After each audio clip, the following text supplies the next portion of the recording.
소개받은 김병학입니다. 제가 서아시아를 전공하는 건 아니고요.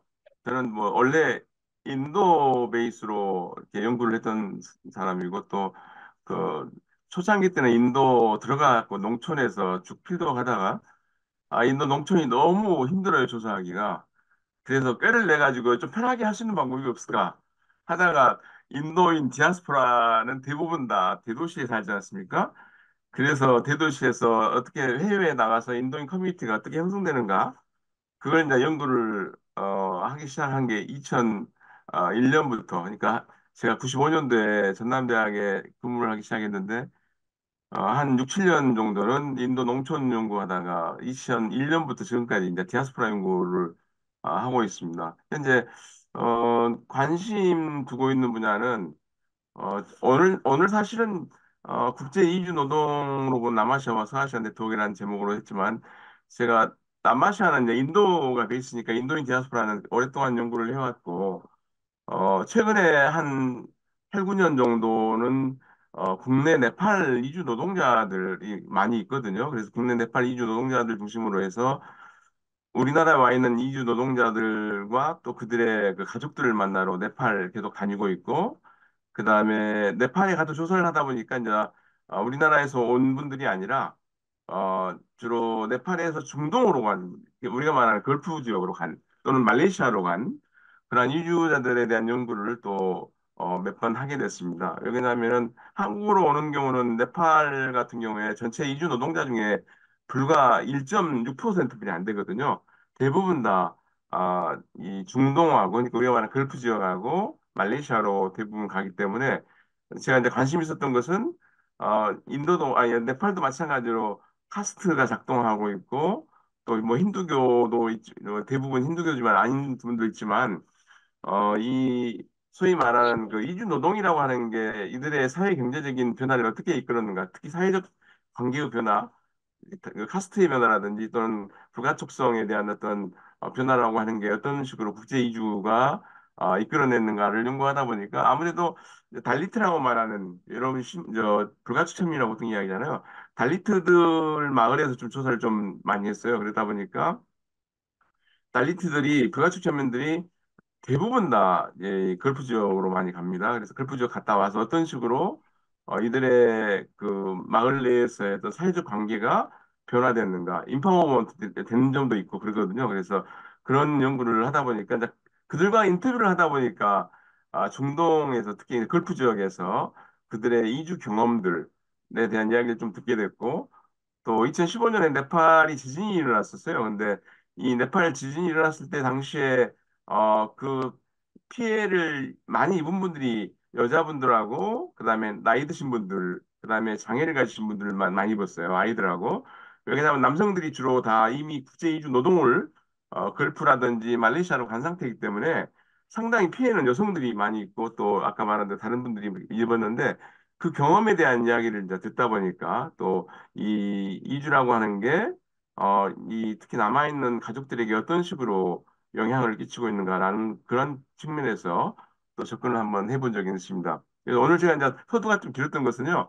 제가 이 제목을 보면 제가 당연히 서아시아 가서 필드독도 하고 막 이래야 되는데 그렇지 못했다는 이야기를 먼저 드리고 싶어서 말씀드린 것이고요. 단지 제가 오늘 수업에서 쓰는 몇 장의 그 사진 커트는 제가 2002년부터 2006년까지 그 교육부에서 지원받은 그 인도인 디아스포라 큰 프로젝트였습니다. 그때 당시에 뭐 1년에 한 3억 정도 그때 했었으니까. 그래서 9명이서 이렇게 팀을 나눠가고 했는데 저는 물론 중동을 배정받지 못하고 제가 연구 책임자인데도 불구하고 저는 제가 가고 싶은 대로 가가지고 저는 피지 섬을 가기 때문에 그때 당시에 아마 중동으로 갔던 팀들이 저희 연구 팀들에서 와서 보고했던 사진 몇 장이 들어있어요. 저는 간접적으로 발표 때만 이야기 들었던 건데 그 사진도 좀 몇 장 들어있습니다. 그래서 제가 아까 우리 최 선생님도 말씀드렸지만은 중동 발을 디뎌본 곳은 아프리카 가다가 뭡니까 이 두바이에서 비행기 갈아탄 거 그 두 번 정도 그 외에는 없어서 제가 참 죄송하다는 말씀 드리겠습니다. 음, 여기 지도를 보시면요. 당연히 인도하고, 이 걸프 지역하고 상당히 아라비아해를 두고 가깝습니다. 근데 인도가 상당히 일찍부터 이 해외로 나갔던 사람들이 주로 해안가 중심으로 이쪽 왼쪽 서부 해안가 중심으로 많이 나갔거든요. 뭄바이라든지 물론 이 구자라트 쪽도 여기 구자라트 여기 이게 구자라트인데요. 지금 제가 뭐 보이는 거 모르겠지만 구자라트인데 구자라트에서 많이 나갔고 그다음에 마찬가지로 오늘 제가 주로 말씀 많이 드리는 케랄라 이쪽이 케랄라거든요. 케랄라에서 많이 나갔습니다. 이 해안가 느끼고 있기 때문에 그래서 오늘 보면은 이 두 지역을 보면은 지정학적으로 상당히 가까운 편이고 또 한편으로 보면은 영국 제국주의라고 하는 어떤 공통의 역사를 또 가지고 있어요. 잘 아시겠지만은 인도는 흔히 뭐 그 인도 세포인이라고 말은 하지만 인도 반란이라고 되게 이야기를 요즘 하고 있는데 영국군의 어떻게 보면은 저항하는 그러한 운동이 있었던 그 이후로 200년 동안 인도는 영국의 통치를 받았지만 또 사실 그 전에 이미 영국 중심으로 해서 동인도 회사가 준비해 있어가지고 영국으로부터 쭉 오다 보면은 이 해안을 거치게 돼 있어요. 이 해안을 거치게 되다 보니까 아무래도 이쪽에서 그때 활동하고 있었던 그러니까 지금으로 말한다면은 여러 이 두바이뿐이 아니라 이 7개 토호국으로 만들어졌던 아랍에미리트 나중 71년도에 아랍에미리트가 됐지만 이때 해상에서 활동했던 해상력이 되게 강했던 사람들이 이 영국 상선들을 공격하기 시작하면서 이제 이야기가 시작된 거거든요. 먼저 인도뿐이 아니라 남아시아에 대한 이해를 좀 돕기 위해서는 먼저 이 지도를 잠깐 보시면 이게 야 여기 아무 데가 남아시아지 않습니까? 남아시아에서 이 보라색으로 된 것은 점선은 영국 제국주의 시대 때 나갔던 이민입니다. 그러니까 이 당시에는 다 인도 아대륙이라고 그냥 표현하겠습니다만은 여기에 파키스탄, 방글라데시, 인도 다 분리가 되지 않은 상태에서 나간 거기 때문에 여기 보라색을 보면은 영국 제국시대 때 되게 많이 나갔어요. 이 남아공화국의 사탕수수로 간다든지 그 다음에 피지 쪽으로 가가지고 이 사탕수수 농장에 가서 근무한다든지 또는 동남아시아로도 가가지고 고무 농장, 특히 말레이시아에 이 고무 농장 이쪽으로 갔죠. 그 다음에 우리가 말하는 카리브해 연안이라고 하는데 가서 트리니다드 토바고라든지 가이아나라든지 수리남이라든지 이런 쪽까지도 나갔을 거합니다.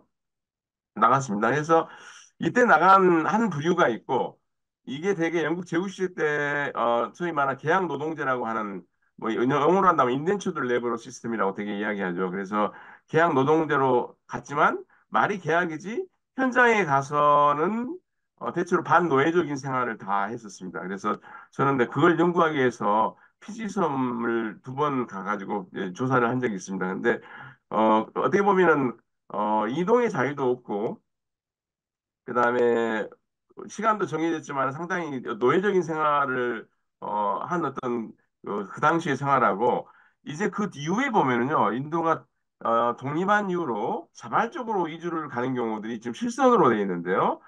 되게 보면은 영국이 어떻게 보면은 식민지 국가였지만은 전후에 많은 노동力부족해서 이 남아시아 그때 당시에는 영국으로부터 독립한 뒤로 소위 인도와 파키스탄이 분리됐기 때문에 인도 파키스탄 중심으로 영국으로 많이 갔고 또 가만히 보면 70년대부터 이 걸프 스테이트라고 하는 데로 굉장히 많이 가게 됩니다.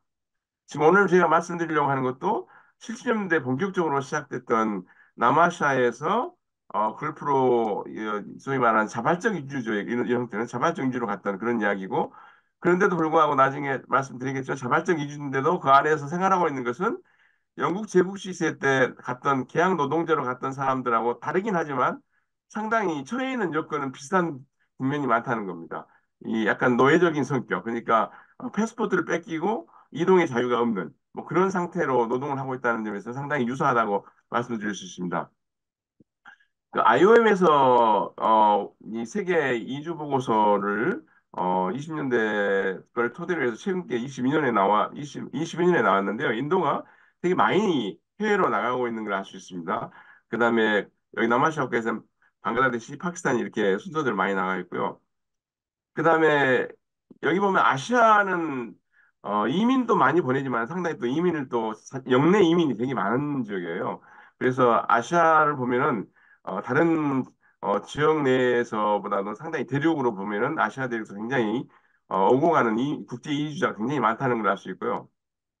특히 국가와 국가 간의 이주 회랑 같은 경우들, 국제 이주 회랑 같은 경우에는 여기 오늘 제가 말씀드리려고 하는 아랍에미레이트, 이 UAE하고 인도의 어떤 이주 회랑이 상당히 국가 간 이주 회랑이 굉장히 강한 편이고 또 인도와 사우디아라비아도 되게 이주 회랑이 되게 강한 편입니다. 그래서 인도인들의 국제 이주 노동의 약 90% 정도는 다 걸프 지역으로 가고 있다고 생각하시면 됩니다. 그다음에 현재 여기 보면은 그 목적 국가와 그다음에 이주를 보내는 송출 국가를 보면은 되게 전 세계적으로 보더라도 이 사우디아라비아나 아랍에미리트가 많은 이유가 국제 노동 시장의 인력들을 가장 많이 필요로 하는 그러한 지역 중에 하나가 지금 걸프 지역이기 때문에 지금 현재 목적 국가로 많이 돼 있고 또 송출 국가 역시 여러 가지 사정 때문에 뭐 경제적인 어떤 그 이유들이 대부분이겠지만은 인도라든지 방글라데시, 파키스탄 같은 이런 오늘 제가 말씀드린 남아시아 국가에서도 주요한 송출 국가에 해당되고 이들이 많은 부분들이 여기 말씀드린 대로 걸프 지역으로 가고 있다는 걸 알 수 있습니다. 제가 방금 전에 말씀드린 남아시아의 해외 이주 역사에 잠깐 살펴보면요. 되게 남아시아를 사우스에이시아라고 이야기하죠. 사우스에이시아라는 표현 자체는 어떻게 보면은 미국인들이 지역 연구하다 보니까 편립성에 의해서 만들어진 개념이거든요. 그래서 이 인도 아대륙이라는 표현을 그동안 많이 썼었습니다. 그래서 되게 지금 되게 혼용돼 가지고 사용되긴 합니다. 그래서 지금 그럼 남아시아 국가에는 뭐 어떤 국가에 해당되냐? 그래서 그것도 약간 틀린 것 같아요. 7개국 정도 해당된다는 8개국까지 포함시키는 경우도 있고 뭐 부탄부터 포함해서 아프가니스탄까지 는 학살도 있고 그러는데 그건 어떻게 보면은 뭐 일관성이 없지만 대개 보면은 오늘 제가 말씀드린 대로 인도, 파키스탄, 방글라데시, 네팔, 스리랑카 여기는 빠짐없이 계속 들어가고 있다는 걸 알 수 있습니다. 남아시아는 세계에서 가장 많은 이주자의 발원지입니다. 지금. 그리고 인도 아대륙에서 아까 말씀드린 대로 계양 노동제, 식민지 시대 때 반노예적으로 나간 영국 플란테이션 농장으로 많이, 열대작물들 플란테이션 노동자로 많이 갔고요. 그 다음에 70년대부터는 본격적으로 걸프 지역으로 이 남아시아에서 이주민들이 이주 노동자로 많이 갑니다. 그런데 사실 이 걸프 지역과 영국 식민지 이 어떤 공통점이 뭐냐면 아까 말한 대로 71년까지 보호령에 있었다는 거죠. 영국 식민지 보호령에 있었다는 얘기입니다. 그래서 카팔라 제도라든지 현재 카팔라 제도라든지 영국 제국시 시대 때 당했던 그 계양 노동제로 가서 노동 착취당하고 여러 자유가 없었던 점에서는 상당히 유사한 점들이 있다는 이야기입니다. 20년, 1820년부터 1971년까지 영국이 근 150년간을 이 걸프 지역에서 영향력을 발휘했었습니다. 사실 동인도 회사를 만들어 놓고 결국에는 상당히 많은 부분에서 상업적인 이권을 지키려고 했던 영국이 걸프 지역을 통과하게 됐는데 그 걸프 지역에 자기들 말로는 뭐 해적이라고 하지만은 또 골프 입장에서는 영국에 영향력을 줄이려고 하는 행위였다고 볼 수는 있는데 어쨌든 그로 인해 가지고 1819년에 해전을 영국하고 치르게 됩니다. 그러면서 결국에는 영국이 이겨가지고 1820년부터 71년까지 보호령하에 있게 됩니다. 그러니까 그런 의미로 본다면은 1900년도 초부터 영국 사람들이 결국에 그쪽에 많은 그 방어 진지 같은 걸 세우는데 그 세울 때 많은 노동력이 그때 당시에 영국 제국주의 식민지를 받았던 그 인도에서 많은 노동력을 데리고 옵니다. 그래서 거기에서 많은 석공이라든지 목공이라든지 여러 기술직에 있는 사람들부터 시작해서 굉장히 다양한 인력들을 인도로부터 불러가지고 이 걸프 지역에 방어 진지를 만든다든지 이런 일들을 시켰기 때문에 그런 의미에서 남아시아 지역과 걸프 지역이 영국의 어떤 역사적인 관계를 맺다는 것을 알 수 있습니다.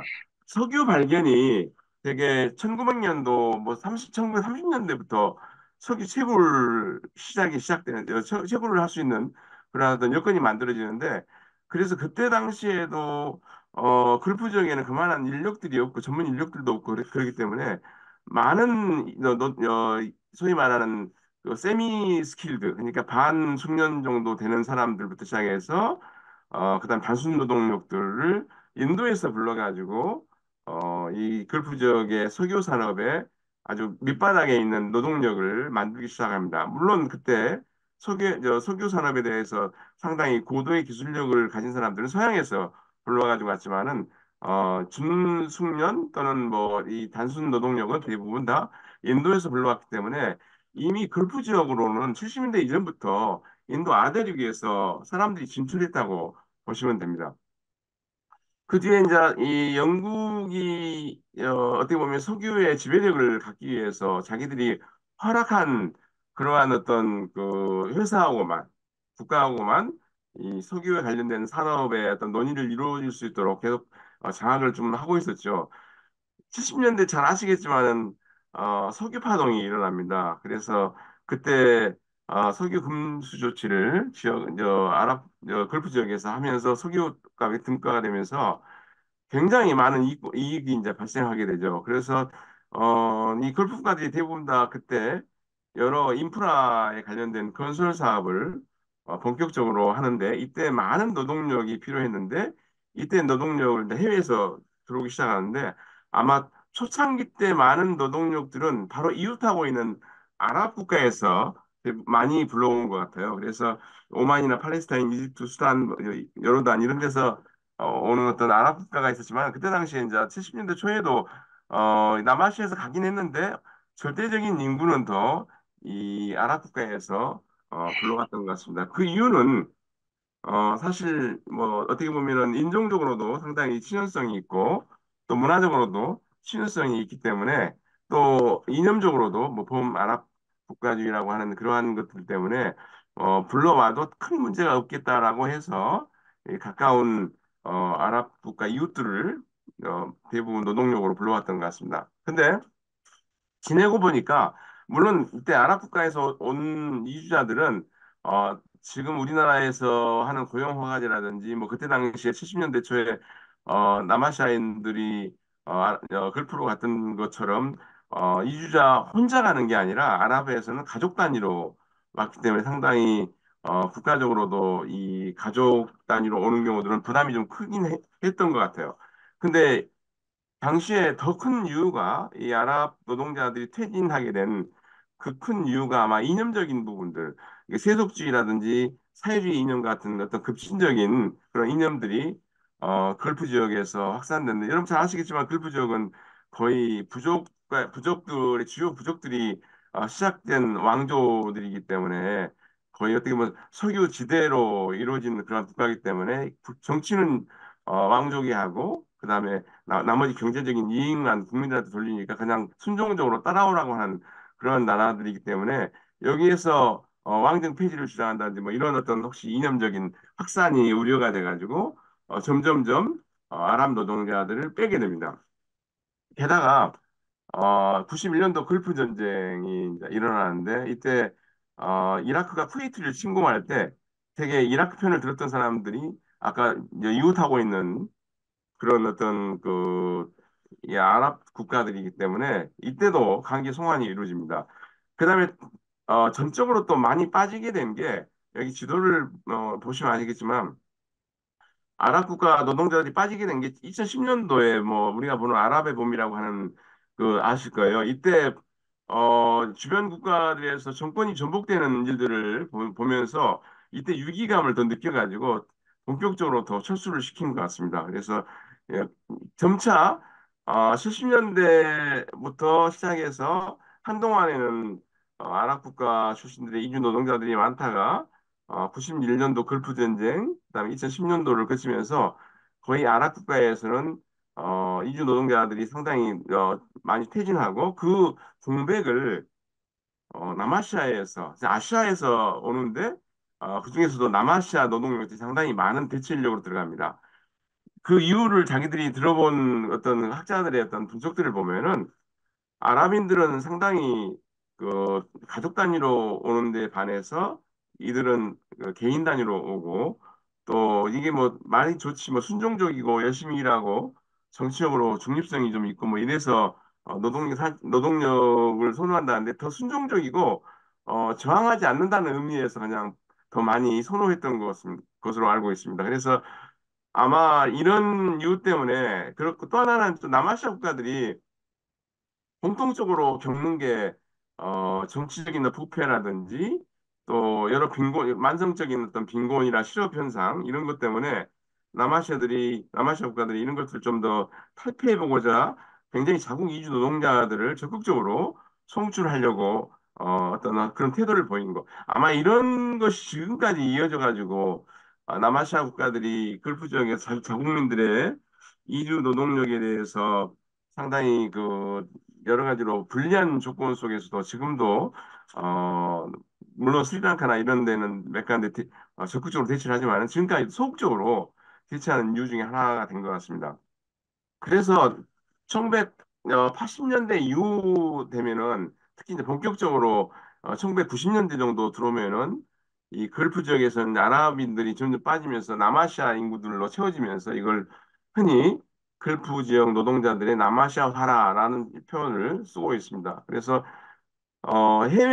남아시아 해외 이주 중에서 해외 인구 중에서 대부분 다 이 이주 노동자 중에서 이 이주 노동자의 인구의 과반수 이상이 한 60% 정도를 되게 이야기하고 있는데 60% 정도가 대부분 걸프로 다 노동 이주를 가는 걸로 하고 있고 남성 이주자가 주로 많이 가게 되고 이 걸프 지역으로 여성들이 지금도 그 마찬가지입니다. 제가 네팔에서 조사할 때도 마찬가지로 걸프 지역으로 가면은 대부분 가사 노동자라든지 이런 서비스업에 많이 종사하게 되는데 특히 가사 노동자로 갔다 온 사람들은 갔다 왔다는 것을 되게 감추는 경향이 되게 많아요.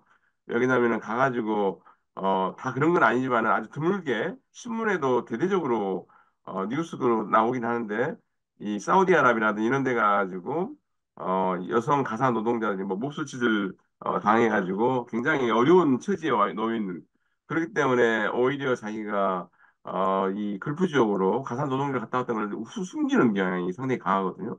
네팔 선수는 그걸 적극적으로 볼 수 있었는데 이런 경우에서 여성들이 나간다는 것 자체가 상당히 어렵고 또 이런 일이 벌어질 때마다 남아시아 국가들은 여성들의 이주를 막았다가 풀었다 막았다 풀었다 계속해요. 국가마다 약간 차이가 있지만. 그래서 참 약간 뭐 우습기도 하지만은 연령대를 정해가지고 예를 들면 뭐 25살 이상만 여성들이 갈 수 있도록 또는 뭐 아이가 2명 이상 있는 사람만 나갈 수 있도록 뭐 이런 여러 가지 말도 안 되는 그러한 여러 어떤 정책들을 해가지고 여성들의 궁극적인 이주를 막으려고 많이 그럽니다. 근데 이주를 막으면 막을수록 다른 루트, 불법적인 소위 말하는 비공식적인 루트로 가다 보니까 이주 여성들은 더 위험에 처한 경우들이 많거든요. 어떻게 보면 현지 영사관의 도움도 못 받고 또 영사관들이 도움을 주지 않으려고 하는 회피의 어떻게 보면 빌미가 돼버리기 때문에 더 어려운 처지로 이주 여성들이 중동으로 가는데 여기에 점차 늘어나는 어떤 여성 인력 중에서 특이한 게 인도 케랄라라고 하는 이 남쪽에 있는, 남서쪽에 있는, 이 주에서는 이 간호인력으로 이 중동으로 많이 나갑니다. 그래서 이 간호인력들이 여성들의 이주의 퍼센티지를 상당히 많이 차지하고 있다는 것을 알 수 있습니다. 여기 보면은 되게 2009년도만 하더라도 인도 이주 노동자들의 약 97%, 파키스탄도 90%가 넘고 이렇게 많은 이주 노동자가 남아시아에서 걸프로 이주하고 있다는 걸 알 수 있습니다. 그래서 그러다 보니까 남아시아 걸프 간에는 이주 현황이 형성이 되고 여기 보시면은 2019년대에 보면은요. 이 걸프 국가들이 이 자국민에 비해서 이주 노동자들이 몇 퍼센트의 사장을 보면은 이 사우디아라비아 정도 빼고 나면 사우디나 바레인 정도 빼고 나면 특히 심한 게 이 아랍에미리트 같은 건 근 90% 가까이가 이주자들이 자신 전체 인구를 차지하고 있거든요. 그다음에 카타르도 약 80% 가까이 차지하고 있습니다. 그래서 이 사우디 같은 경우만 빼고 나면은 이주자들이 훨씬 더 이 걸프 국가에서 많은 퍼센트를 차지하고 있다는 걸 알 수 있습니다. 2017년도 자료를 보더라도 걸프 국가 내에 남아시아 국가 출신을 보면은 인도 같은 경우에 전체 31.5%, 전체 여기 보면은 이, 이 전체 남아시아 걸프 지역에 보면은 60% 정도가 다 남아시아 출신의 이주 노동자들이 60% 정도가 걸프 지역을 향하고 있다는 걸 알 수 있어요. 굉장히 많이 가고 있다는 걸 알 수 있습니다. 나머지 40%만 다른 데를 가고 있다는 걸 알 수 있습니다. 그다음에 남아시아 이주자들이 주로 가고 있는 10개 상위 지역들을 보더라도 사우디, 아랍에미리트, 그다음에 쿠웨이트, 오만 뭐 이런 데를 가고 있는 중동으로 되게 많이 나가고 있다는 것을 알 수 있습니다. 이게 2018년 자료고요.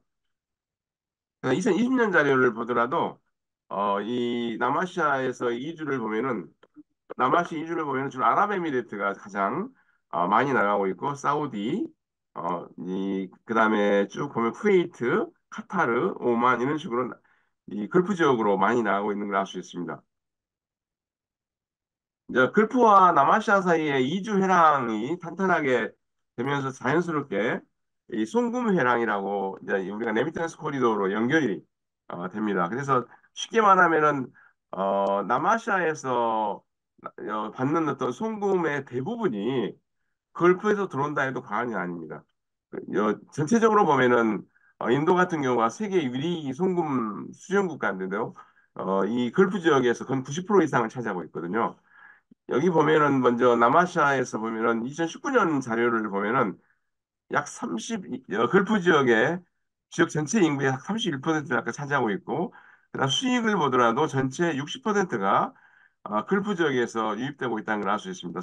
남아시아가 받는 전체 송금액의 60%가 걸프 지역에서 오고 있다는 거예요. 여기는 남아시아 국가에서도 미국이나 이런 다른 지역에서도 많이 송금이 오거든요.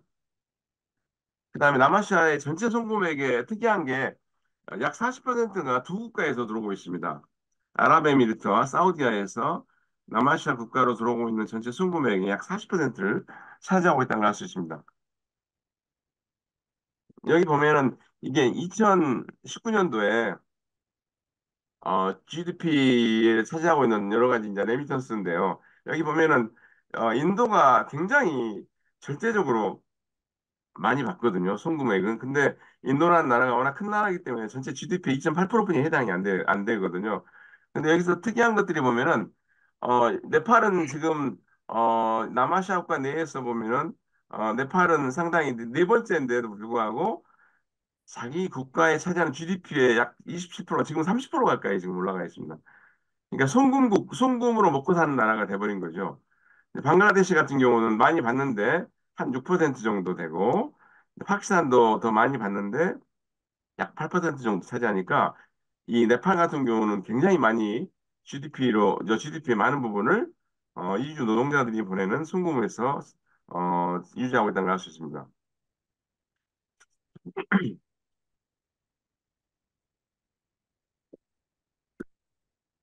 여기 사우디아라비아 2016년도에 자료 보면 사우디아라비아를 포함해서 여기 걸프 지역 국가가 지금 송금을 보내는 사실 걸프 국가는 송금 발원지인 셈인데 송금을 보낼 때 보면은 인도 아대륙이 굉장히 많은 부분을 차지하고 있는 걸 알 수 있거든요. 물론 여기만 있는 게 아니라 이 걸프 지역에서 이주 노동하는 경우는 동남아시아에서도 들어오고 그다음에 이 이웃한 아랍에서도 여전히 들어오고 있고 또 아프리카에서도 들어오고 있거든요. 그러나 가장 많은 퍼센트를 차지하고 있는 그 노동력은 여전히 남아시아에서 가장 많은 퍼센트를 차지하고 있습니다. 여기 자료를 보면은요, 이 20개 국가의 여러 레미턴스, 국제 이주자들이 보내는 레미턴스를 보면은 가장 송금을 많이 받고, 이게 2020년 자료입니다. 이게. 근데 가장 많은 송금을 받고 있는 나라가 인도입니다. 인도가 1위예요. 1위고, 쭉 이 순서대로 돼 있는데, 방글라데시, 파키스탄이 있는데, 어, 그는 얼마나 많은 그 GDP를 차지하고 있냐 보면 네팔이 굉장히 많이 남아시아권에 차지하고 있다는 걸 알 수 있습니다. 네팔이 송금 원래 농업국가지만 지금 송금 수입으로 살고 있는 나라라고 해도 과언이 아닙니다. 그다음에 아시아 안에서만 본다면은 아시아 안에서도 여전히 인도가 굉장히 높은 편이고요. 그다음에 여기 보면은 이제 네팔이 이렇게 상당히 GDP 많이 차지하고 스리랑카, 방글라데시 이 정도 GDP에서 차지하고 있다는 걸 알 수 있습니다. 그다음에 송금을 이 아시아에 송금을 보내는 발원지를 보면은 역시 아랍에미리트나 사우디가 가장 많습니다. 이제 나라별로 잠깐 살펴보면요. 인도는 여전히 걸프 지역 이주 노동자 중에 절대적인 수를 차지하고 있습니다. 약 900만 이상을 보내고 있으니까 지금도 인도의 물론 코로나 때 약간 상황이 바뀌었지만은 이 900만 가까이가 걸프 지역에서 노동하고 있기 때문에 사실 근데 인도 정부는 걸프 지역에서 일하는 이주 노동자들에게 별로 관심이 별로 없었어요. 인도 자체가 이주자들 해외에 나가 있는 이제 해외에 있는 해외 인도인들한테 큰 관심이 없다가 점점점 80년대 정도 와가지고 본격적인 관심을 가진 나라인데요. 인도 같은 경우도 그래서 이 IMF 구제 금융을 90년대에 봤는데 그때 걸프 전쟁이 일어나고 그다음에 러시아가 여러 이 루블라가 하락되고 이러면서 이때만 해도 인도가 러시아하고 굉장히 밀접하게 관계를 맺고 있었던 데나 그 두 가지 요인 때문에 외환이 부족해서 결국에 IMF 구제 금융을 봤는데 이때 큰 역할을 하고 또 그때 정말 중요하다고 생각한 게 바로 걸프 지역에 들어오는 오일 달러가 중요하다고 하는 것들 그때서야 인식을 하게 됩니다. 그렇기 때문에 그전에는 거의 뭐 걸프 지역에 있는 자국민들의 어떤 보호에 대해서 별로 관심이 없었어요. 대부분 그러다가 이제 90년대 이후에 또는 지금 모디 총리 들어와서 더 많은 관심을 갖게 되고 또 골프 지역을 방문하고 뭐 이런 적극적인 관심을 보이지만 그때 당시에는 관심을 많이 받지 못했습니다. 그다음에 남아시아에서 골프 지역으로 노동자로 간다라고 하는 것은 어떤 걸 의미하냐면 저항력이다. 그다음에 여러 가지로 경제적인 부분이 약하다. 그러니까 계급적으로도 굉장히 낮은 그러한 어떤 처지에 처해 있고 또 신분적으로도 뭐 이렇게 카스트라든지 이런 쪽에서 굉장히 낮은 카스트들이 많이 나가고 있다는 것입니다. 우리나라만 하더라도 고용화재로 들어오는 남아시아 이주 노동력들은 최저가 고등학교 졸업이거든요. 대부분 다 대학 졸업한다든지 아니면 대학 중퇴 뭐 이 정도 인력이 들어오는데 그다음에 또 아주 못 살 사람들은 물론 어려운 사람도 있지만은 아주 못 사는 사람들은 한국을 오기에는 힘들어요. 그렇기 때문에 왜냐면 한국으로 올라면 기다림이 길거든요. 한국은 소위 EPS 토픽을 한 번에 합격한 사람도 있지만 한 번에 합격 못 하니까 이 준비 비용이 굉장히 많이 들어가요. 우리가 뭐 이렇게 국가 간의 어떤 거래를 통해서 온 공식적인 루트를 통해서 온다니까 이주 비용이 상대적으로 좀 적게 든다고는 말을 하는데 되게 뭐 1,500불 정도라고 이야기하는데 그러나 그건 안 보이는 비용을 생각을 못 한 거죠. 그 간접 비용이라든지 보이지 않는 비용을 생각을 못하면 더 많이 들어갑니다. 그렇기 때문에 당장에 돈이 필요하고 당장에 이주 노동을 해야 할 입장에 있는 사람들은 기다림이 긴 한국 같은 데는 올 수가 없어요.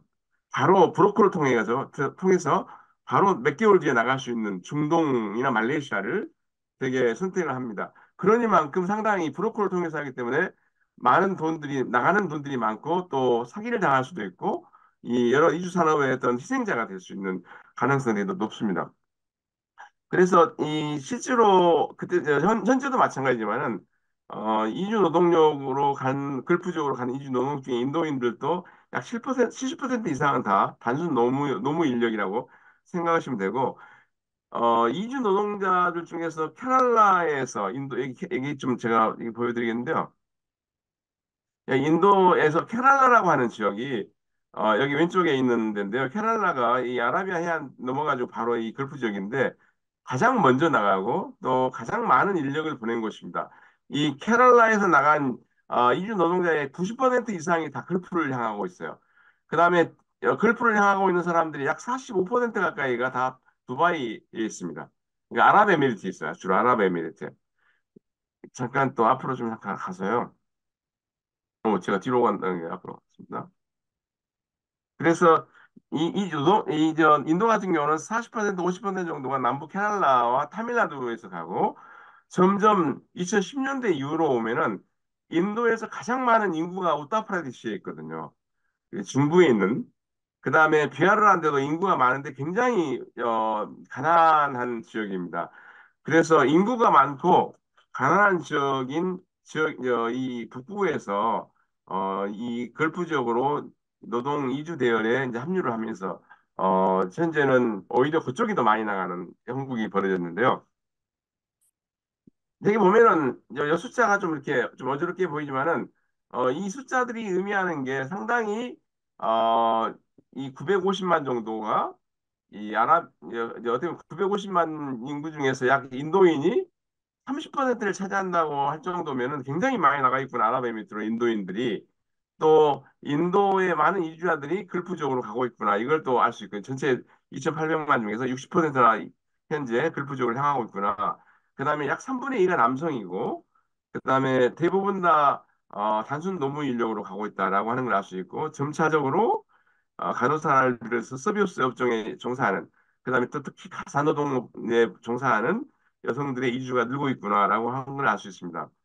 그다음에 대부분 다 이들이 사설 인력 송출 회사, 우리가 맨파워 에이전시라고 되게 이야기하는 이 사설 인력 송출 회사를 통해서 걸프국가를 통해서 갑니다. 아까 제가 말씀드린 대로 이주 산업을 통해서 가는데 이게 상당히 이주 산업의 어떤 부정적인 측면의 영향을 그래서 많이 받게 되는데요.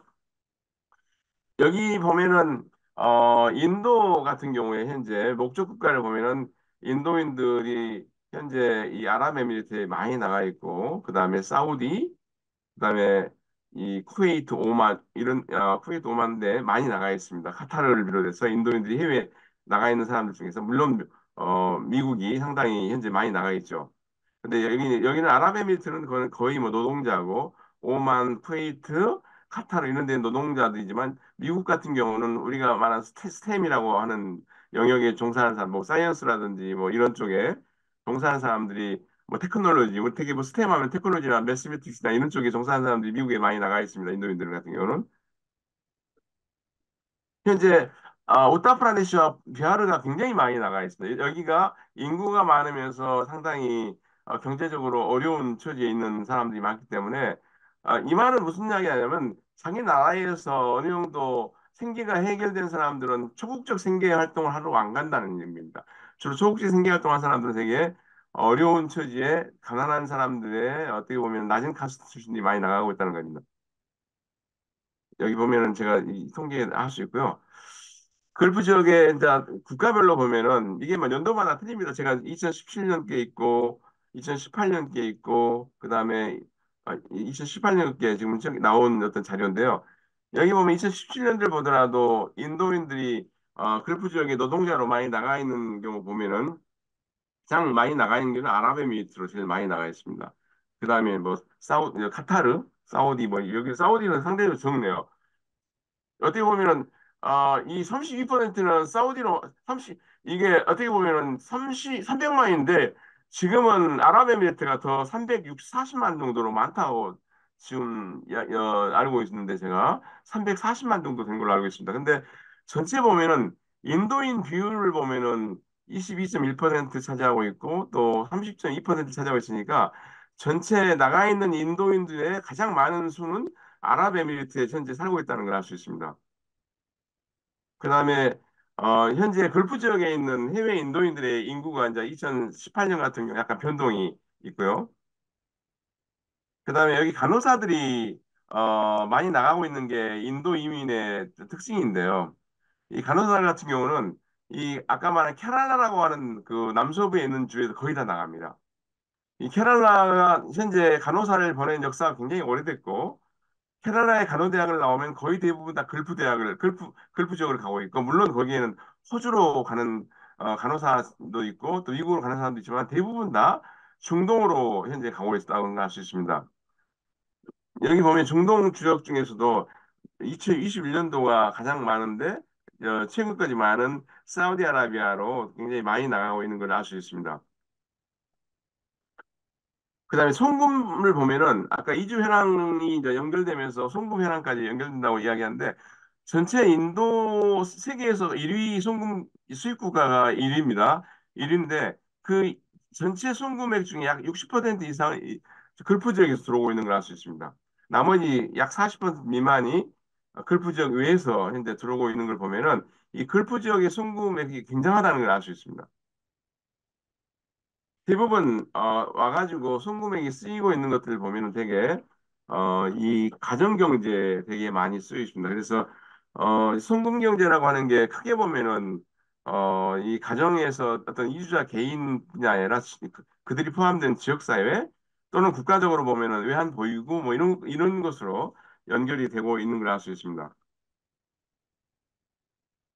제가 서두에 말씀드린 대로 이 2002년부터 2006년 사이에 저희가 프로젝트 하면서 이 두바이를 갔다 왔던 연구팀들이 찍은 사진입니다. 그때 두바이에 체류 중인 인도인들이 되게 섬유산업에 많이 종사하고 있다라고 하는 걸 그때 보고한 바가 있고, 그다음에 그 현재 케랄라 출신 중에 약 40%가 다 무슬림들이 나가고 있어요.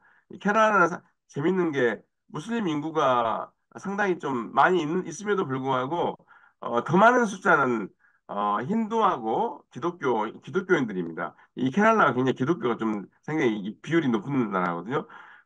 높은 주거든요. 그래서 케랄라 같은 경우에 이슬람 배경을 가지고 있는 무슬림들이 많이 나가고 있습니다. 그다음에 상당히 오래된 상업지역인 버두바이 쪽에 소유시장에서 대부분 인도인들이 일하고 있는 것도 이쪽에 소유산업이 이 소유시장 쪽에 일하고 있다는 거. 그다음에 힌두 힌두 템플에서 그때 신지상인들이 굉장히 역사가 오래된 이주자들이죠. 이 아들에게서 나갔던 상인 중에서 신지상인들은 걸프 지역으로 굉장히 오래전에 나갔던 사람들인데 여기 소위 말하는 힌두 템플 밖으로 템플 같이 안 보이지만은 어쨌든 템플에서 종교 생활을 하고 있는 걸 알 수 있습니다. 그다음에 KRK라고 넌 레지던트 캐럴라이트 해서 소위 말하는 인도에 거주하지 않으면서 해외에 나가 있는 그 캐나다 사람들을 부르는 NRK, 우리가 보통 NRA를 넌 레지던트 인디안 해가지고 제외 인도인들이라고 되게 이야기하는데 여기도 NRK 해가지고 캐나다에 머물자. 근데 굉장히 이 조직이 오래되고 이 연구했던 이 보고서를 보면은 굉장히 오래된 역사를 가지고 있고 활발하게 캐나다에 어떤 도움을 주고 있는 그러한 어떤 조직들입니다. 여기 주로 캐나다 무슬림들이 문화센터로 이용된 건물이었던 것 같고요. 그 다음에 이쪽에 주로 NRK들이 모여가지고 서로 어, 좀 휴식 시간을 가지고 또 교제를 지낸다고 이 놀라운 광장을 많이 찾는다고 이야기를 들었습니다. 그다음에 이제 네팔 같은 경우인데요. 이 네팔은 바로 저 인도하고 이웃한 국가인데요. 인도하고 어떤 무비자 협정으로 어떻게 자유롭게 오고 갈 수 있는 데고 역시 네팔의 전통적인 노동 이주지는 인도입니다. 인도의 정확한 인원을 파악할 수는 없지만은 실제로 파악하기 어렵고 그렇기 때문에 약 300만에서 500만 정도가 네팔 이주민들이 인도에서 생활하고 있고 거의 대부분 다 최하위 계층에서 되게 이 일을 하고 있습니다. 그다음에 인도는 사실 큰 돈을 벌 수가 없거든요. 그래서 네팔 사람들이 이제 눈을 뜨게 된 게 좀 네팔은 중동으로 눈 뜨기 전에 오히려 말레이시아를 먼저 가게 되는데요. 말레이시아로 노동 이주 가면서 이 중동도 동시에 상당히 많이 가게 되는데 지금 어떤 해는 말레이시아에 더 많은 이주 노동자들이 가는 해가 있고 어떨 때는 걸프 지역으로 많이 가는 해가 있어요. 예를 들면은 2018년에서 19년 사이에 이 네팔 이민 보고서에 나온 자료를 보면은 이 해는 훨씬 더 걸프 지역으로 많이 갑니다. 예, 78% 이상이 다 걸프 지역으로 가고 가장 많은 게 카타르. 카타르로 네팔인들이 가장 많이 가거든요. 이미 이주자 네트워크가 탄탄하게 형성이 돼가지고 카타르에 많이 나갑니다. 물론 그래서 2022년 카타르 월드컵 때도 피해자가 많이 났던 게 네팔인들이 굉장히 피해자가 많이 간 인원에 비하면은 굉장히 많은 피해자가 많이 났던 곳입니다. 여기가 이제 트리브반 공항인데요. 이게 네팔 카트만두에 있는 가장 큰 국제 공항인데 여기 보면은 네팔인들이 보통 하루에 1,500에서 1,700명이 이주 노동을 가거든요. 하루에 1,500에서 1,700명 가니까 항상 이 네팔 공항 이주 노동자 가는 사람들 바글바글 합니다. 굉장히 이주 노동자로 많이 가고 있고요. 그래서 하루에 보통 뭐 1,500에서 1,700 정도 간다고 되게 하니까 굉장히 많이 나간 인력이고요. 인력들이 많이 나가고 있고 주로 20대 초반부터 한 30대 중후반까지 되게 많이 나갑니다. 그 다음에 이 GDP가 원래 농업국가였지만 지금은 30%나 GDP의 30%가 송금으로 차지하고 있고, 그 다음에 한국으로 온 사람들은 되게 고용허가제로 오면은 시간에 따라서 산업 시간에 따라 차이가 있겠지만은 1,500불에서 2,000불씩 또는 12시간씩 주야간 근무를 하면 2,500불에 3,000불씩을 송금을 해요. 큰 돈이죠. 근데 걸프 국가나 말레이시아에는 400불에서 한 600불 수준의 임금을 받거든요. 여기서 현지 생활비 떼고 나면은 어떤 사람들은 300불 보낸 사람도 있겠지만 200불 정도 보낸 사람들이 되게 많아요. 그러니까 큰 흔적을 남기지 않습니다. 근데도 불구하고 이게 오랫동안 하다 보면 이제 생활에 개선이 좀 되는데 나중에 말씀드리겠지만은 이 소위 말하는 이주 산업의 피해를 보고 있기 때문에 여러 불안정성 때문에 갔다 왔다 해서 한국은 정말 한국으로 이 남아시아에서 현재 한국 오고 있는 나라들이 보면은요, 네팔, 방글라데시, 스리랑카, 파키스탄에서 들어오고 있거든요. 이 사람들은, 이분들은 이제 한국에 갔다 와서 4년 10개월 동안, 그 다음에 또 한 번 성실 근무자라는 명목으로 또 한 번 들어가서 한 10년 정도 하면은 정말 많은 게 바뀌어요. 자기 이름으로 된 땅을 두세 개씩 가지고 있을 수 있고, 뭐 새 집을 짓는다든지, 새로운 어떤 비즈니스를 시작한다든지 이러는데, 이 걸프 국가에서, 이렇게 400불에서 600불 수준으로 임금을 받고, 하다 보면은 큰 개선이 안 되고, 오히려 코로나라든지 2008년도 같이 글로벌 경제위기 같은 경우 당하면은 오히려 빚져가지고 더 어려워지는 경우들이 많습니다. 그렇지만은 당장 해결이 없으니까 많이 나가는 겁니다. 그다음에 걸프 지역에서 나중에 이 통계 그러니까 뒷자 뒤에 있는데 2002년도 카타르 월드컵 어 이 카타르 월드컵 2010년도에 결정되는데 그 뒤로 10년 동안에 남아시아 이주 노동자 6,500명이 죽습니다. 7개 스타디움을 짓고 호텔과 인프라를 구축한다고 하는 그 작업 과정 속에서 물론 남아시아 사람만 죽은 게 아니라 뭐 동남아에서 온 사람도 죽고 그다음에 아프리카 이주 노동자도 죽지만은 가장 많은 인력이 있는 남아시아 노동자 6,500명이 10년 동안에 사망 사고가 일어나요. 근데 그중에 이 두 번째로 많은 게 네팔에서 사고가 나거든요.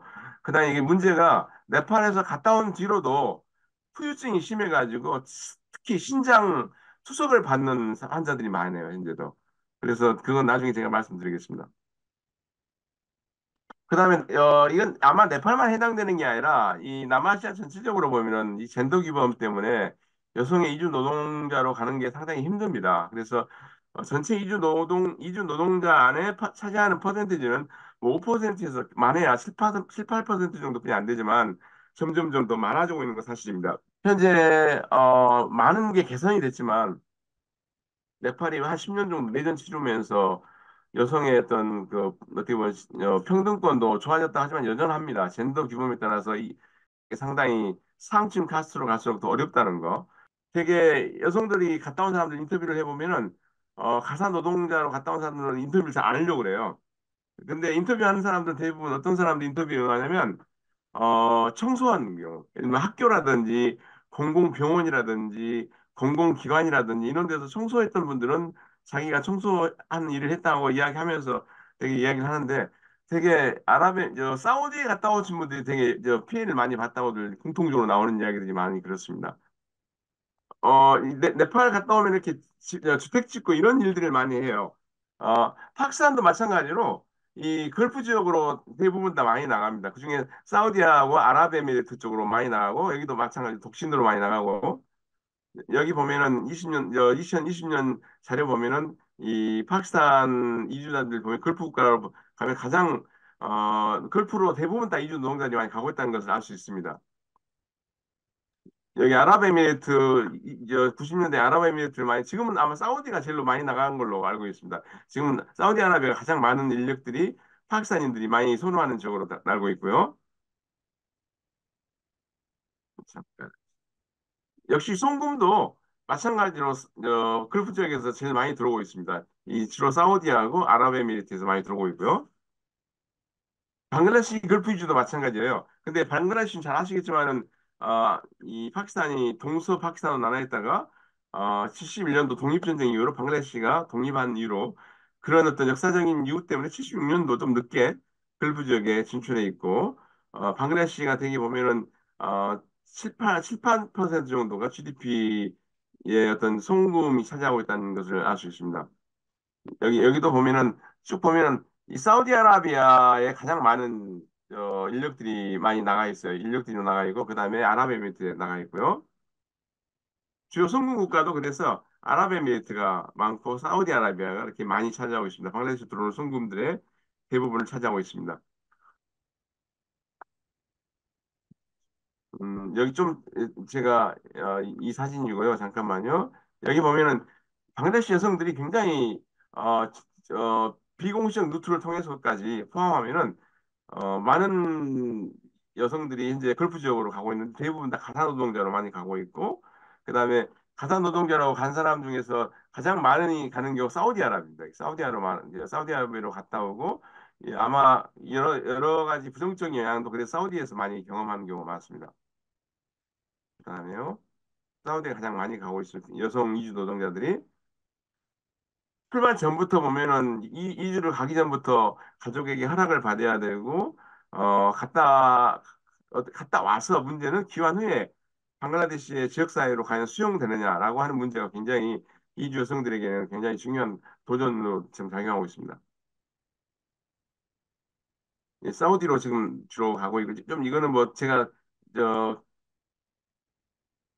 이게 이제 과연 여성들을 보내는 게 좋냐 나쁘냐 하는 어떤 이 신디라고 하는 시단이라고 하는데 이주 노동자들이 많이 나가는 마을인데 그 마을의 어떤 에스노그래피를 보면 나오는 부분들인데요.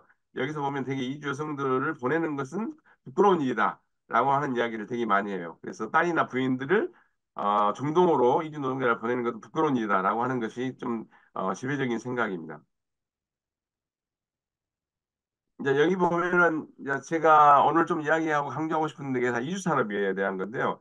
이 걸프 지역으로는 제가 앞서 말씀드렸지만은 걸프 지역으로 나가는 이주 노동자들은 대부분 다 이주 산업을 통해서 나갑니다. 국가가 통제하지 못하는 부분이 되게 많다는 얘기죠. 그래서 되게 나가려면은 합법적인 비자도 있어야 되고 고용 계약서도 있어야 되고 이런 것들을 개인이 컨트롤할 수 있는 부분이 없어요. 이분들이 되게 학력이 낮고 또 여러 가지로 어떤 정보에 있어서 떨어지기 때문에 되게 알선업체라든지 중개업체에 맡기는 경우가 많은데 그러다 보니까 1년 이상, 어떤 심지어 2년 정도 현지에서 벌어야 할 수입과 맞먹는 정도의 이주 비용이 들고 있습니다. 근데 불행하게도 이분들이 되게 경제적으로 기반이 약한 사람들이기 때문에 되게 자기 거 다 팔고 또 저당 잡힐 수 없으면은 되게 고리로 지역에서 이자를 받아가 이제 이자를 물어가면서 이 대출을 받아가지고 나가는 경우들이 되게 많습니다. 어, 빚으로 시작한다고 큰 빚을 안고 가서 이주 노동을 시작하는데 가보면은 문제가 계약서하고 내용이 다른 노동을 하게 되고 또 계약보다 도 적은 임금을 받는 과정이 대부분 그러한 어떤 사례들이 벌어진다고 이야기를 하고 있습니다. 그러다 보니까 이게 돈이 많이 드는 이유가 현지의 이런 브로커부터 시작해서 연결고리로 이어져 가지고 목적 국가에 있는 이 이주산업 이주산업에 종사하는 사람까지 연결고리로 있다 보니까 아무래도 빠져나가는 돈들이 되게 많다는 이야기죠. 그래서 이걸 보면은 법정 비용과 암묵적 비용이라고 되게 이야기하는데 법정 비용은 되게 공적으로 들어가는 비용들을 말하고 암묵적 비용이라고 하는 브로커가 그 사이에서 이렇게 뭔가 떼먹는 돈들이 많다 보니까 암묵적 비용도 되게 많이 들고 이건 또 똑같은 이야기겠지만 직접 비용 같은 경우는 이 궁극적으로 들어가는 비용이죠. 간접 비용은 아무래도 한 2년 가까이 또는 1년 짧게는 1년 가까이 번 돈을 채무를 갖다 보니까 이 부채 상환으로 가족 소득이 그러니까 대부분 네팔 경우는 그렇습니다. 예를 들면 100을 보내면은 한 50%는 무조건 부채를 갚고 50% 생활을 하거든요. 그렇게 해가지고 한 1년 이상을 부채를 갚는 가정들이 많습니다. 그래서 그렇게 몇 년 하고 나도 큰 어떤 변화를 못 겪는 그러한 경험들이 많아요. 여기 보면은 되게 그 우리가 세계화의 하인이라는 책을 우리 여러분들 혹시 읽어보셨는가 모르는데 그 책을 보면은 우리가 돌봄 연쇄 고리라고 하는 그러한 이야기를 하고 있는데 이 라이첼 실비아하고 이 파레냐스가 사용하는 용어인데요. 이걸 만들었는데 특히 걸프 지역의 이주 노동자들을 설명하기 위해서 만든 용어 같은데 거기는 원래 그 책에는 돌봄 사슬이라고 하는 돌봄 사슬이라는 표현을 썼는데 여기에는 불안정 사슬이라는 수를 썼어요. 프리케르시 체인이라고 그래가지고 불안정 사슬이라고 하는데 불안정 사슬이 왜 발생하냐면은 이 2주 사이클을 전체적으로 볼 때 2주 출발하면서부터 빗으로 시작하기 때문에 불안정이 시작되고 2주 노동을 하는 기간, 체류 기간의 불안정성은 또 두 번째로 발생하는데 이런 경우는 아까 카팔라 시스템이라고 나중에 설명드리겠지만은 그런 어떤 노예 제한 같은 그러한 어떤 카팔라 시스템 같은 걸로 인해서 체류의 불안정성이 생기고 그다음에 미래의 불안정성이라고 하는 것을 말하는데 이것도 마찬가지로 돌아와서 얼마나 이들이 이주 노동으로 인해서 미래가 밝냐 불안정하다는 이야기거든요. 그래서 이 세 개의 불안정성을 설명을 하거든요. 이걸 불안정성 고리라고 하는 표현을 쓰는데 아마 이런 표현이나 아마 이런 표현들이 나올 수 있는 게 암묵적 비용이나 법정 비용이 굉장히 높기 때문에 이주 노동을 해도 큰 어떻게 보면 변화를 못 겪는 가정들이 있다 보니까 그런 이야기를 한 것 같습니다. 그럼 왜 애들이 이런 위험을 감수하고 이주 열망을 키우느냐? 어, 어느 지역이나 마찬가지지만은 이주 문화가 팽배한 곳을 가면은요, 이주 문화가 팽배한 지역을 가면은 이주자들의 성공 신화들이 너무 많거든요. 이 성공 신화를 따라가다 보니까 되게 보면은 어려운 사람들 중심으로 해가지고 성공 신화를 따라가는 경향도 많고 왜냐하면 어려우니까 갔다 오면 뭔가 변화를 일으키기 위해서 또 하나는 이 정말 럭셔리한 어떤 주택들이 많이 들어서게 되거든요. 제가 조사했던 이 펀잡 지역, 인도 펀잡 지역만 해도 굉장히 많은 어떤 이 고급 주택들이 많이 생기다 보니까 이주 나이가 되면 젊은 나이가 되면 전부 다 이주도로 가려고 생각을 많이 하거든요. 여기도 마찬가지고 또 특히 인도 같은 경우는 그 신부지창금이라든지 이런 의료용 비용이 많이 들어요. 그래 의료용 비용이 많이 드는데 걸프 지역에서 이주 노동을 연구했던 라이트라고 하는 인류학자가 이 인류학자의 에스노그라피를 읽으면은 그 금을 사기 위해서 온 돈을 모으러 온 금이라고 하는 게 신부지창금이 굉장히 중요한 부분이거든요. 그래서 금을 사기 위해서 온 이 케랄라 지역에서 온 이주 노동자들의 인터뷰 자료가 굉장히 많습니다. 소위 말하는 자기가 자기 여동생이나 딸에게 딸의 결혼식에 줄 신부지창금으로 이용할 현금이나 또는 금을 사기 위해서 온 그러한 경우가 많습니다. 그래서 그러다 보니까 캐랄라처럼 이렇게 걸프 지역의 이주 노동자들이 많이 늘어나면 늘어날수록 의료용 비용이 많이 높아져가지고 과시적 소비, 의례적인 맥락에서 과시적 소비가 굉장히 많이 들고 또 비의례적인 맥락이더라도 집이라든지 이런 데 굉장히 과시적 소비를 위해서 보여주기 위해서 럭셔리한 어떤 집들이 많이 들어서게 되는데 이게 항상 성공한 게 아니라 개인 이주자가 컨트롤할 수 없는 국제 금융위기라든지 코로나처럼 이런 외부적 요인으로 해서 되게 어렵게 경제적인 어떤 상황을 맞이한 이주 노동자들이 굉장히 많습니다.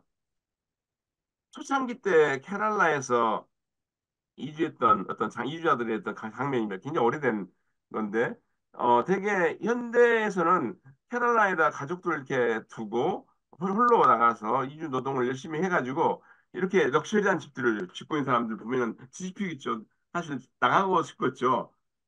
되게 도중에 와가지고 두바이하고 캐나다를 와가지고 이주 노동을 하고 있는 사람들, 그다음에 아랍에미리트 재단사로 일해가지고 돈 벌어서 성공한 사람들, 근데 이렇게 실패한 사람들은요, 결국에는 자기 지역에서 성공한 사람들의 집을 지어주는 노동자로 다 전락하는 경우들이 좀 있는 거예요. 그러니까 다 성공할 수가 없는 게, 어, 어떻게 보면 가서 비싼 돈을 채무를 통해서 갔는데 도중에 아프다든지 아니면 도중에 못 견뎌가지고 온 사람이라든지 아니면 운이 나쁘게 뭐 코로나라든지 이런 시기를 맞이해가지고 돌아왔더니 빚만 남는 경우들이 많거든요. 이런 경우들은 다시 노동자 생활을 하는 경우도 있습니다. 여기가 제가 펀잡에서 조사했던 지역에도 이렇게 이런 집들이 많아요. 이런 집들이 정말 많아요.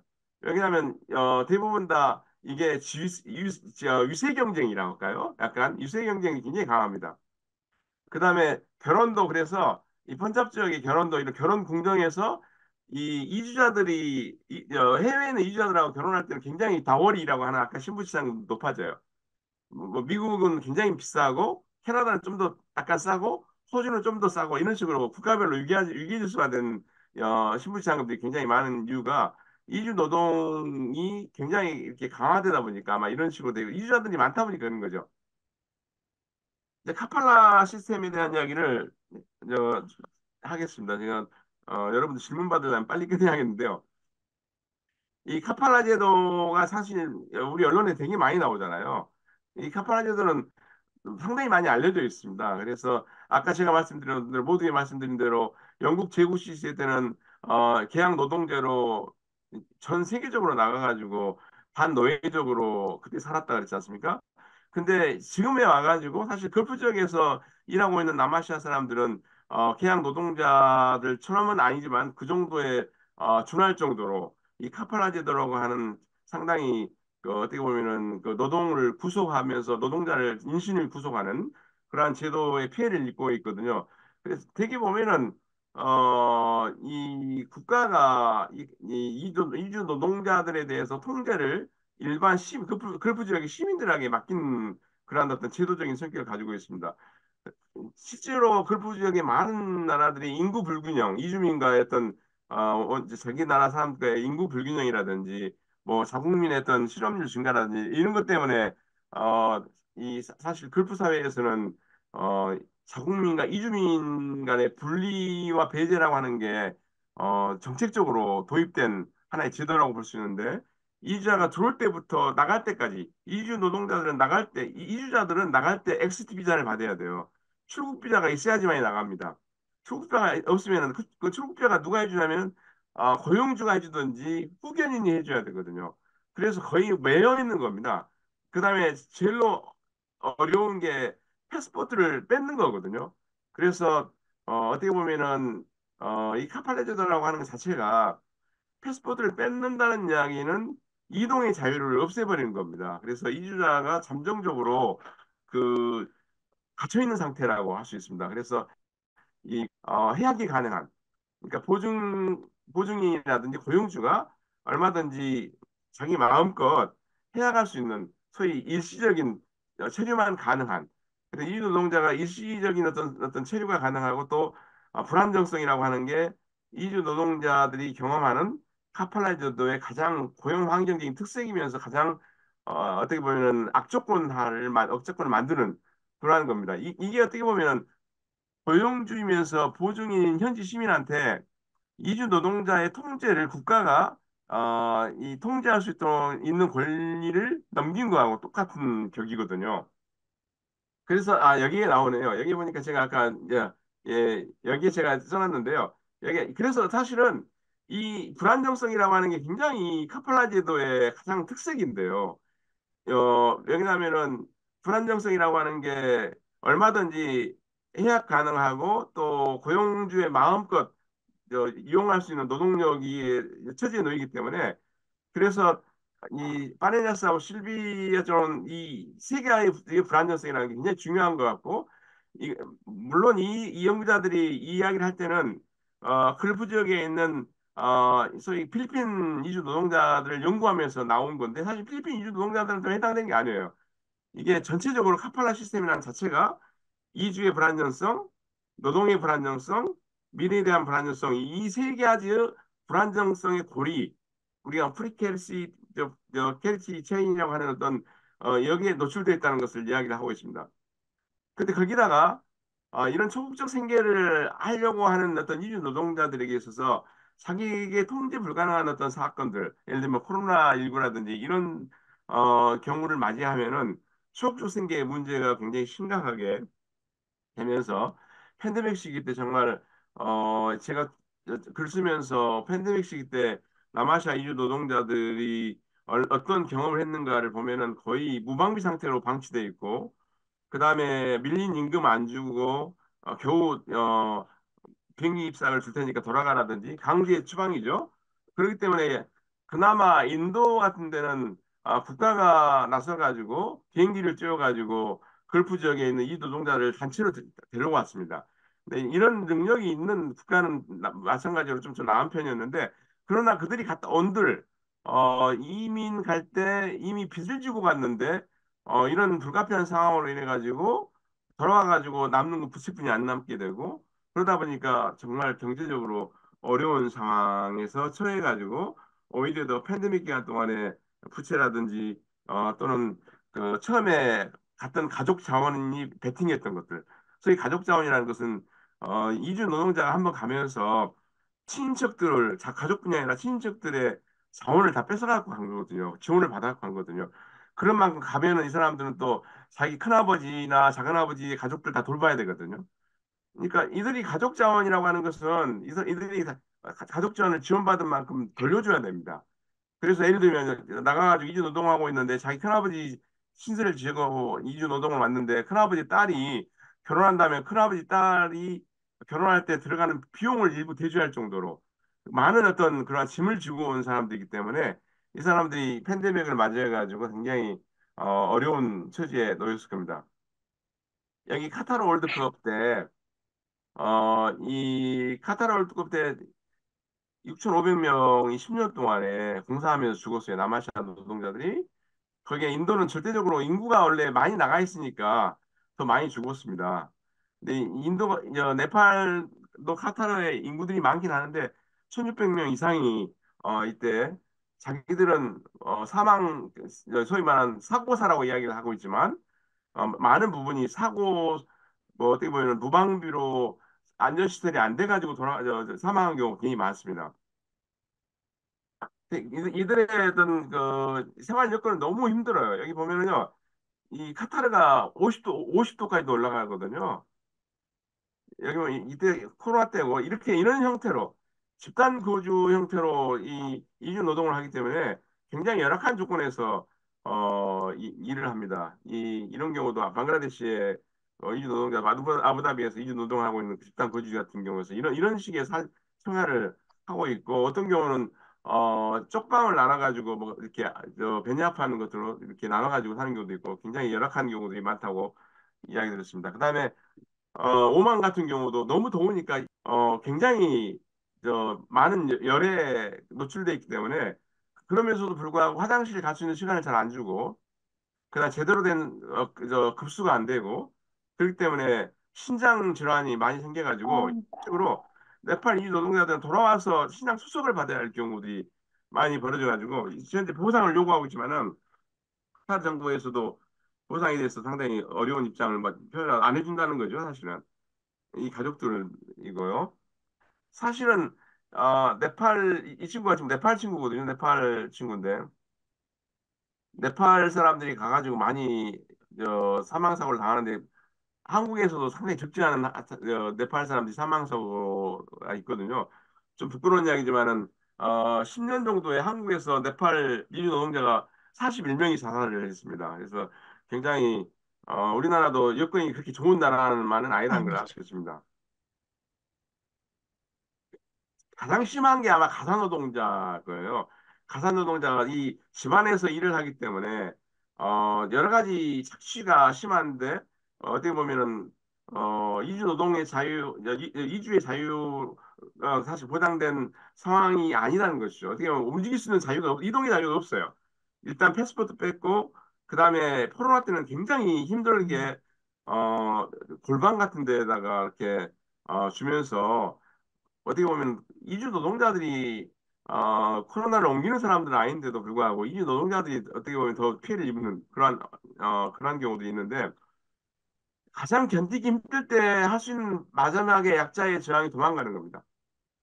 이 탈출하다가 도망가다가 7층에서 도망가 떨어져서 사망하는 경우도 있고 이런 경우 많아요. 그래서 정말 열악한 근데 이제 이 이유가 사실은 이 경제적인 활동을 하는 자국민 인구들이 적은데 특히 아랍에미리트 같은 경우는 이 여성들의 어떤 그 경제 현장으로 많이 나가게 한다는 이유로 이 가사 노동자들이 적극적으로 고용되는 것들을 국가가 도와주고 있는데 그러다 보니까 이 거의 한 집에 한 명 정도는 가사 노동자를 데리고 있을 음, 정도인데 이제 문제가 이제 어떤 거냐면 아랍에미리트 같은 경우는 아이들을 돌보는 사람들도 전부 다 이주 여성이다 보니까 언어도 아랍어를 아이들이 어릴 때부터 배울 수 없게 되고 또 종교적 정체성도 상당히 아이가 위협을 받는다 그래가지고 오히려 카팔라조대에 묶여가고 살고 있는 여성 가사 이주 노동자들의 존재가 오히려 국가 정책의 약간의 딜레마로 작용된 상황도 벌어지고 있다고 이야기를 하고 있습니다. 그래서 이주 여성에 대한 연구들이 되게 많이 되고 있어요. 남아시아 이주 여성들이 어떤 어려움을 겪고 있는가에 대한 연구들. 최근에 사우디 고용주로부터 1년 동안 고문당하고 노예 생활했다 음, 그래가지고 이거 영상으로 나와가지고 이게 굉장히 난리가 난 사건입니다.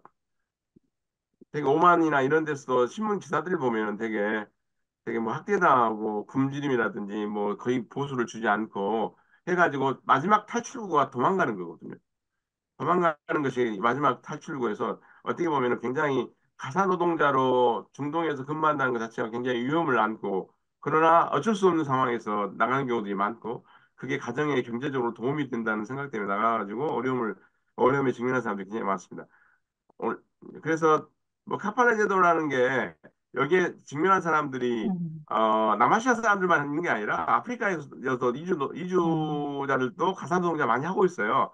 그래서 아프리카 같은 경우도 이런 비슷한 경험들을 하고 있는 기사들도 많습니다. 그 카팔라 제도를 되게 없애라고 하는 그러한 게 있어가지고 약간의 개선이 됐다고 하지만은 지금도 중요한 핵심적인 것은 개선이 되지 않았습니다. 제가 이 급하게 여기까지 하고 질문을 받겠습니다.